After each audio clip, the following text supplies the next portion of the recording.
Anatomy of human heart.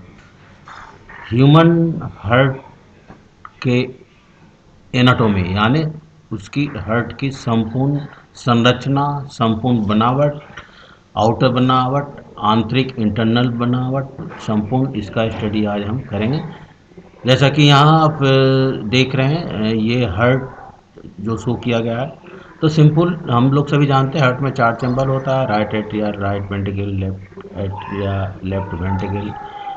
ये सबसे बड़ा देखिए जो आर्क जैसा जो दिखाई दे रहा है रोटा होता है, और जो ब्लू कलर का दिखाई दे रहा है ये वेना केवा, ये जो है ये वेना केवा है। देखिए सुपीरियर वेना केवा है, इंफीरियर वेना केवा है। तो ये सिंपल जो है ये बाहर से जब हार्ट जो है इस तरह से ये सारे स्ट्रक्चर अगर हम देखेंगे तो ये स्ट्रक्चर है। अब स्ट्रक्चर्स इसका लोकेशन सबसे पहला कि हार्ट जो है बॉडी के अंदर उसका एग्जैक्ट लोकेशन कहाँ होता है। तो लोकेशन समझने से पहले ये लोकेशन समझने से पहले ये समझना पड़ेगा थोरेसिक केज होता है। तो थोरेसिक केज में कैसे निर्माण होता है थोरेसिक केज का। देखिए ये फिगर पर ध्यान दीजिए। ये जो फिगर जो है इस फिगर ये जो फिगर है इस फिगर में ये जो है डायफ्राम है। ये जो है फिगर जो है ये डायफ्राम है, और इस डायफ्राम में जो ये डायफ्राम दिखाई दे रहा है, और यहाँ एस्टर्नम जो बाहर की ओर जो बोन है ये एस्टर्नम है, और एस्टर्नम से ये जो है रिब होते हैं, डिफरेंट रिब जो दिखाई दे रहा है। तो ये एस्टर्नम और रिब और अंदर की ओर वर्टिब्रल कॉलम ये मिलके थोरेसिक केज बनाता है, जो कि जो इस में है थोरेसिक केज बनाता है। तो इस थोरेसिक केज में जो पोजीशन जो हार्ट का है, ये पहला जो थोरेसिक केज है तो इसमें रिब जो है पहला दूसरा, पहले दूसरे, फिर दूसरा तीसरा, तीसरा चौथा। तो रिब के बीच का जो स्पेस है इंटरकॉस्टल स्पेस कहा जाता है। तो इसका जो पोजीशन है, अब इतने सारी चीज समझने के बाद ये क्लियर हो जाए, इसका जो है थर्ड, फोर्थ और फिफ्थ इंटरकॉस्टल स्पेस में, और ये मिड लाइन जो है ये देखिए ये शो किया अगर मिड लाइन, तो मिड लाइन के लेफ्ट साइड में 2/3 भाग जो है लेफ्ट साइड की ओर झुका हुआ रहता है। यहाँ भी आप देख रहे हैं कि ये अगर इसको हम समझेंगे मिड लाइन है, देखिए ये मिड लाइन है। तो इस मिड लाइन के लेफ्ट साइड में देखिए ज़्यादा झुका हुआ फिगर में दिखाई दे रहा है। तो ये पोजीशन है, ये लोकेशन में ये ध्यान दिया जा सकता है। तो ये क्लियर हुआ। नेक्स्ट लेयर्स, हट जहाँ स्थित लोकेशन बताएं तो वो एक 3 प्रोटेक्टिव लेयर द्वारा घिरा हुआ रहता है। तो उस लेयर का क्या है रोल है और इस लेयर का क्या नाम है, ये भी महत्वपूर्ण है। और यहाँ पर ये फिगर जो है ये देखिए शो किया गया है लेयर का विभिन्न। देखिए बाहर की जो लेयर है वो पेरिकार्डियम है। देखिए ये लेयर जो है ये लेयर जो है ये पेरिकार्डियम है, और बीच वाला जो ये मोटा सा लेयर जो है मिडिल लेयर जो कहा जाता है वो है मायोकार्डियम। तो देखिए सबसे बड़ा एरिया जो यहाँ शो किया गया है मायोकार्डियम का। क्यों बड़ा शो किया गया है? क्योंकि इसी में कार्डियक मसल्स रहता है, कार्डियक मसल का स्पेशल प्रॉपर्टी होता है, और ये इसका beating of heart whole life होता है बिना रुके बिना थके।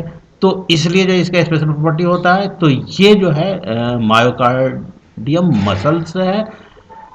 और सबसे अंदर जो ये जो है इंडोकार्डियम, तो ये सिंपल 3 लेयर है।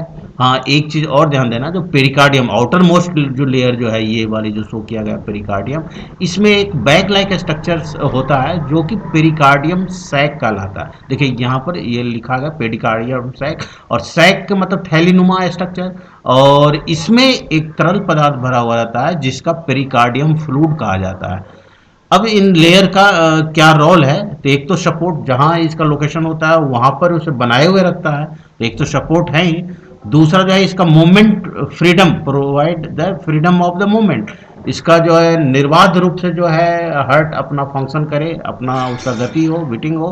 तो ये सुरक्षा है ही, और फ्रिक्शन लेस इन्वायरमेंट प्रोवाइड करता है कि उसके कार्य में किसी प्रकार का कोई घर्षण नहीं हो, तो फ्रिक्शन लेस। तो ये सिंपल जो है लेयर्स की बात हो गई। अब हार्ट के इंटरनल स्ट्रक्चर, तो ये फिगर जो है ये है कि और जब हम एब्डोमिनल खोलेंगे तो वो जो बाहर से जो दिखाई देगा वो ये स्ट्रक्चर है। ये यहाँ पर आप देख रहे हैं कि हम लोग सभी जानते हैं कि चार चैम्बर होते हैं। ऊपर की ओर यहाँ एट्रियम होता है, एट्रिया, एट्रियम। ये लेफ्ट, सॉरी, ये राइट हुआ, ये लेफ्ट हुआ। उसी प्रकार इसके नीचे जो वेंटिकल है, उसी प्रकार ये राइट वेंटिकल होगा, लेफ्ट वेंटिकल होगा। यहाँ पर जो ब्लू कलर का ये देख रहा है, और ये जो ब्लू कलर का देखिए, ब्लू कलर का जो देख रहा है वो वेन्स है, वेन्स वेना केवा है। ये सबसे देखिए सुपीरियर वेना केवा है, इंफीरियर केवा है, पल्मोनरी ट्रंक है। तो ये चीज है। और ये आर्क जैसा जो दिखाई दे रहा है वो अरोटा, जो सबसे बड़ा artery, the biggest artery of the body, aorta.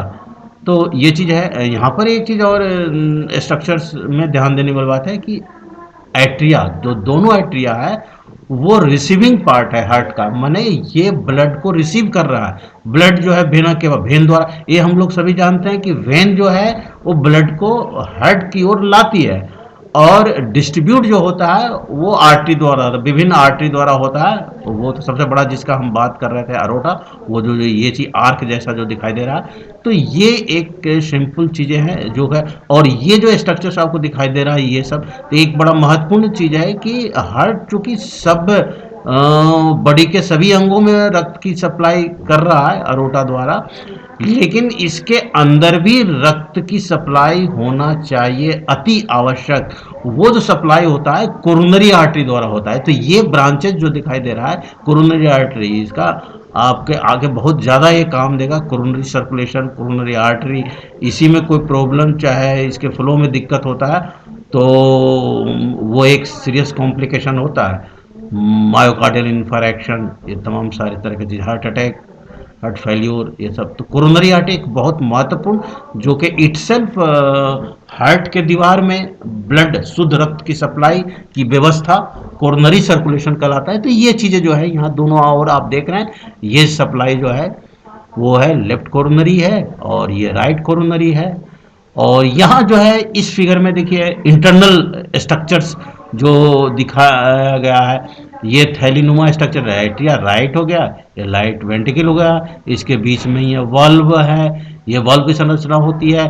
ये दोनों फिर ये एक दूसरे से सेपरेट रहते हैं, तो इंटर एरिकुलर सेप्टम कहा जाएगा एट्रिया को। फिर एट्रिया वेंट्रिकल को दूर करने में इंटरवेंट्रिकुलर सेप्टम जो होता है। तो ये सारे स्ट्रक्चर, इंटरनल स्ट्रक्चर जो है वो इसमें जो शो किया गया है। अब इंटरनेशनल सबसे पहले चलिए ये करते हैं डिस्कस राइट एट्रियम का। देखिए यहाँ पर एक चीज़ और ध्यान देने वाली बात है, हमने राइट एट्रियम, तो राइट एट्रियम को मैंने ब्लू कलर से शो किया गया। क्यों ब्लू कलर? इसके पीछे भी एक रीजन है।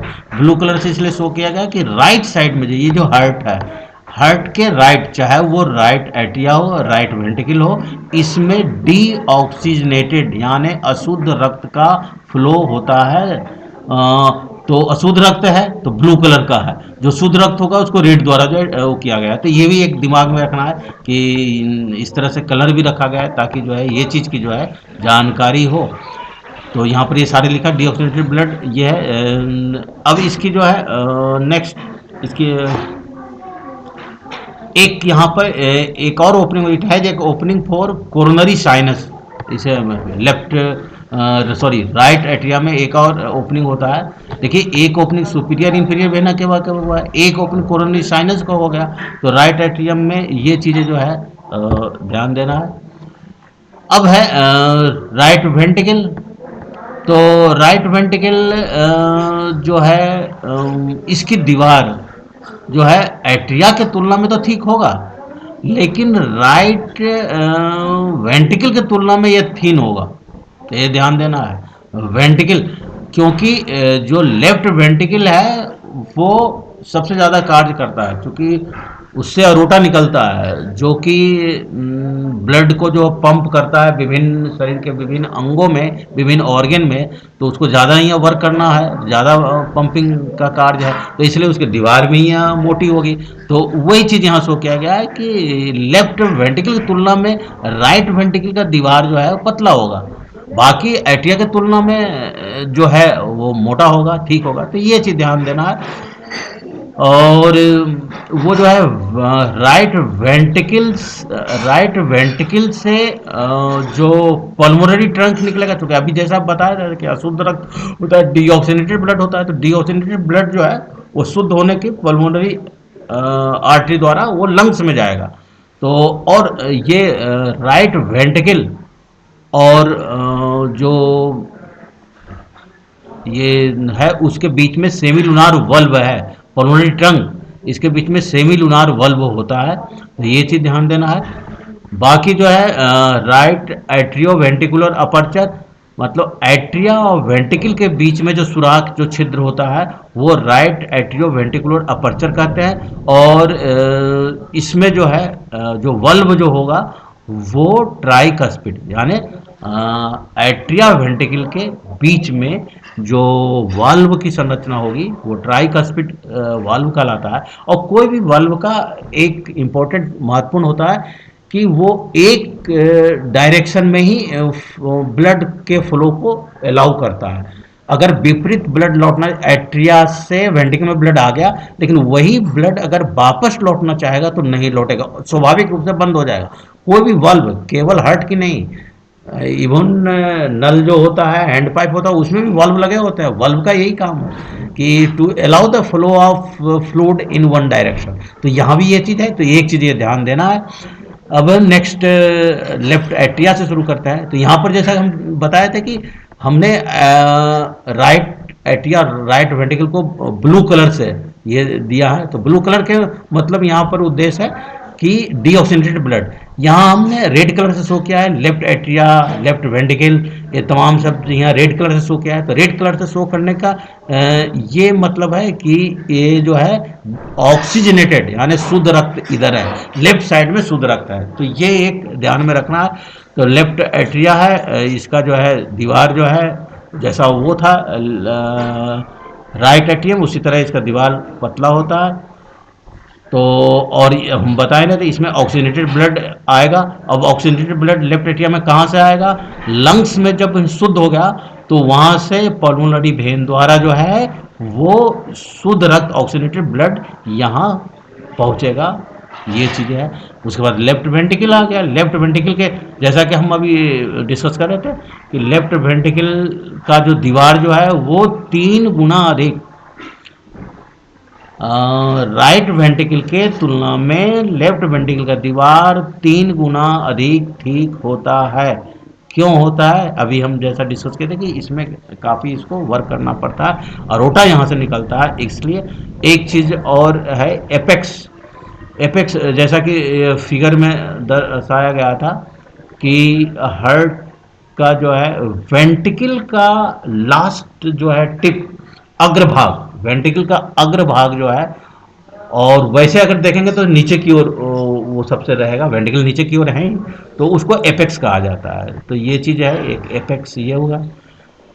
फिर जो है अपर्चर उसी प्रकार जैसा कि राइट साइड में, तो उसी तरह लेफ्ट में एट्रिया वेंट्रिकल के बीच में अपर्चर होगा, लेफ्ट एट्रियो वेंट्रिकुलर अपर्चर कहलाएगा। और ये में इसमें जो है वो जो वाल्व की जो होगी वो बाइकस्पिड वाल्व होता है, guided by the bicuspid valve. इसका दूसरा नाम है मिट्रल वाल्व भी कहा जाता है। और यहाँ से जैसा कि हम बता रहे थे कि यहाँ से वेंट्रिकल, लेफ्ट वेंट्रिकल से अरोटा निकलेगा, जो आर्क जैसा जो दिखाई दिया था रेड कलर का, जो हम कह रहे हैं, तो अरोटा निकलेगा। तो ये जो है, और इसमें जो है अरोटा जो यहाँ से निकलेगा, तो इसलिए यहाँ पर जो वाल्व होगा वो एरोटिक सेमी लूनार वाल्व होगा। तो सिंपल स्वाभाविक है, अरोटा और लेफ्ट वेंट्रिकल के बीच में है ये वाल्व, तो इसलिए एरोटिक सेमी लूनार वाल्व होगा। तो टोटल ये वाल्व की संरचना हो गई। ये हम पहले ही बता चुके हैं कि अरोटा जो है बिगेस्ट आर्टरी है, और यहाँ से चूंकि बॉडी के प्रत्येक अंग में शुद्ध रक्त की सप्लाई हो रहा है ना, तो इसलिए इसको सिस्टमिक सर्कुलेशन कहा जाता है। तो ये भी चीज़ें शुद्ध रक्त की, तो इसलिए मैंने रेड से शो किया है कि ताकि ये भी रहे, रेड कलर है तो सिस्टमिक। एक स्ट्रक्चर सा है कॉर्डी टेंडनी। तो यहाँ पर हम एक बार पुनः फिगर दिखाने की कोशिश करेंगे, जो कॉर्डी टेंडनी ये क्लियर हो जाए। यहाँ पर देखिए कॉर्डी, यहाँ जो स्ट्रक्चर है कॉर्डी टेंडनी, तो ये जो स्ट्रक्चर देखिए वाल्व जो बता रहे थे, इधर ट्राइकस्पिड वाल्व है, इधर बाइकस्पिड वाल्व है, और यहाँ पर कॉर्डी टेंडनी स्ट्रक्चर्स है, और ये पैपिलरी मसल लगा हुआ रहता है, मसल के स्ट्रक्चर, ये दोनों मिलकर इनका काम है chordae tendineae along with papillary muscle जो है ओवर डिस्टेंशन, वाल्व के बहुत ज़्यादा फैलाव नहीं हो जाए, तो ओवर डिस्टेंशन को ये रोकता है। न तो कम फैलाव होना चाहिए, ना अधिक होना चाहिए, ऑप्टिमम फैलाव होना चाहिए, डिस्टेंशन होना चाहिए, तो उस चीज़ को ये सुरक्षा प्रदान करता है। न ज़्यादा यहाँ फैले न कम फैले, वरना वाल्व संबंधी जो डिफेक्ट हो जाएगा। तो ये चीज़ें क्लियर हो गया कॉर्डी टेंडनी। बाकी जो है सेप्टम, सेप्टम का मतलब सिंपल होता है दीवार। तो दोनों एट्रिया, जैसा कि बताया था कि 4 चैम्बर होते हैं, ऊपर वाले 2 चैम्बर एट्रिया, तो दोनों एट्रिया जो सेपरेट होता है वो इंटर एट्रिकुलर सेप्टम द्वारा होता है। उसी प्रकार दोनों वेंटिकल जो एक दूसरे से अलग होगा, पृथक होगा, वो इंटर वेंटिकुलर सेप्टम द्वारा होगा। और एक और एट्रियो वेंटिकुलर सेप्टम जो एरिकल वेंटिकल से जो सेपरेट होगा, यहाँ पर वो मेंशन नहीं किए हैं, लेकिन बस यहाँ ध्यान दीजिएगा कि एरिकल और वेंटिकल के बीच में जो ट्रांसवर्स जो दीवार होगा वो होगा एट्रिकुलर वेंटिकुलर सेप्टम होगा। अब यहाँ पर एक और स्ट्रक्चर है जो महत्वपूर्ण है, और यहाँ ध्यान देने वाली बात है सेप्टम ओवेल, और इसमें फोरामेन ओवेल। तो यहाँ पर थोड़ा सा ये समझना है कि जब गर्भस्थ शिशु, गर्भ के अंदर शिशु है, तो उसमें चूंकि जो है उसमें शुद्ध रक्त ही सप्लाई होता है, मदर द्वारा शुद्ध रक्त ही सप्लाई होता है, तो इसलिए उसमें इतना आवश्यक नहीं है कि राइट साइड में अशुद्ध है और लेफ्ट साइड में शुद्ध है, वहाँ सभी और शुद्ध ही रक्त है। तो इसलिए वहाँ पर जो है इंटर एरिकुलर सेप्टम में एक छिद्र होता है, सुराख होता है, जिसको फोरामेन ओवेल कहते हैं। देखिए यहाँ पर जो सो क्या है, फोरामेन ओवेल कहा जाता है। और ऐसा है कि जैसे ही बच्चे का जन्म होता है, जन्म के साथ ही प्राकृतिक रूप से ये सुराख जो है वो बंद हो जाता है। लेकिन जब कभी ये आप लोग ने स्वाभाविक सुना होगा कि जन्म के साथ ही उसके हृदय में छेद है, तो वो छेद वाली जो चीज़ें हैं वो एक डिफेक्ट है जो प्राकृतिक रूप से जन्म लेने के पश्चात भी ये बंद नहीं हुआ। तो इसका मतलब है अब बंद हो गया तो उसका अपना सिस्टम, मदर से वो अलग हो गया तो उसका अपना सिस्टम शुरू हो जाएगा ब्लड सर्कुलेशन का, तो उसमें शुद्ध अशुद्ध रक्त होगा। तो जब तक गर्भ के अंदर था तो शुद्ध ही रक्त का सप्लाई दोनों ओर हो रहा, लेकिन जब बच्चे का जन्म हो गया तो इसलिए ये बंद हो जाता था। बंद नहीं हुआ था, इस डिफेक्ट को कॉन्जेनाइटल हार्ट डिफेक्ट कहा जाता है, जिसको चिकित्सक लोग सर्जरी करके इसको फिर बंद करते हैं। तो ये चीज़ें हैं, ये हम पहले डिस्कस कर देगा। एट्रिया जो है रिसीविंग पार्ट होता है, माने कि ब्लड को प्राप्त करता है, रिसीव करता है, और वेंटिकल जो है, दोनों वेंटिकल जो है डिस्चार्ज करता है, डिस्ट्रीब्यूटिंग पार्ट है, वितरण करने का, ब्लड को पंप करने का काम करता है, डिस्ट्रीब्यूट करने का काम करता है। ये चीज़ है। यहाँ पर फिगर में एक चीज़ और बताया गया है, इस फिगर में देखिए, ध्यान दीजिए हार्ट के वाल्व की पोजीशन, मेमोरी शार्प हो, तो इसलिए अगर थोड़ा देरी तक, कुछ सेकंड तक, कुछ मिनट तक फिगर पर ध्यान दिया जाए तो मेमोरी और ज़्यादा अच्छी तरह से होगा। दो यहाँ वाल्व ये शो किया गया है, ये ट्राइकस्पिड वाल्व, इधर राइट साइड में ट्राइकस्पिड वाल्व है, लेफ्ट साइड में बाइकस्पिड वाल्व है, तो कन्फ्यूजन नहीं हो किधर ट्राइकस्पिड है किधर बाइकस्पिड वाल्व है। बाइकस्पिड वाल्व का मिट्रल वाल्व भी कहा जाता है, तो ये भी ध्यान में रखना है। तो दो वाल्व तो ये हो गया, टोटल 4 वाल्व है तो 2 वाल्व ये हो गया, और वाल्व की 2 संरचना यहाँ है। जो कि सेमिलुनार वल्व जो होता है, तो एक सेमिलुनार वल्व जो है एरोटिक सेमिलुनार वल्व होगा जो अरोटा और लेफ्ट वेंट्रिकल के बीच में होगा, और राइट वेंट्रिकल के बीच में जो राइट वेंट्रिकल से जो पल्मोनरी ट्रंक के बीच में होगा वो पल्मोनरी सेमिलुनार वल्व कहलाएगा। तो सिंपल ये चार वल्व है। तो ये फिगर यहाँ पर ध्यान देने वाली बात है कि चार वल्व होता है, उसकी पोजीशन और उसका नाम। यहाँ पर इस फिगर में ये हम लगातार अभी पढ़ाते समय भी बता रहे हैं कि देखिए इसके हाफ में जो है रेड कलर शो किया गया ना, रेड कलर, देखिए रेड कलर, तो ये लेफ्ट साइड है, तो हम बताते आ रहे हैं कि लेफ्ट साइड में शुद्ध रक्त, तो इसलिए रेड कलर शो किया गया है, देखिए रेड कलर शो किया गया है। और राइट साइड में जो है वो ब्लू कलर, तो ब्लू कलर के मतलब है कि ये जो है डीऑक्सीनेटेड ब्लड है, अशुद्ध ब्लड है। तो ये चीज़ें जो है इस फिगर द्वारा भी शो किया गया है। तो ये तमाम शब्द के वेना केवा जो है, तो वेना केवा जो है ब्लू कलर का शो कर रहा है ना, देखिए ये सुपीरियर वेना केवा हुआ, ये इन्फीरियर वेना केवा हुआ, और यहाँ से जो है वो रक्त जो है वो आ रहा है, अशुद्ध रक्त आ रहा है, ये वेंट्रिकल में ये चीज़ें शो किया गया। और यही फिर शुद्ध होके जो ये लौट के, देखिए ये शुद्ध हो गया लंग्स में, और लौट के फिर जो है लेफ्ट साइड में जो है लेफ्ट एट्रिया में ये रेड कलर शो किया गया। तो ये रेड और ब्लू कलर का जो है ये कंसेप्ट क्लियर हो, इसलिए जो है ये जैसा हम बताए थे सिस्टमिक सर्किट यानी सिस्टमिक सर्कुलेशन ये यहाँ से होगा, अरोटा से होगा, ये चीज़ है। और ये पल्मोनरी शुद्ध होने के लिए जो है लंग्स में जा रहा है, तो पल्मोनरी सर्किट है, ये पल्मोनरी सर्कुलेशन है, तो ये भी ध्यान देना है। तो ये थोड़ा सा जो है फिगर पर ध्यान देने से जो है कंसेप्ट जो है वो क्लियर होगा। This is all about your anatomy of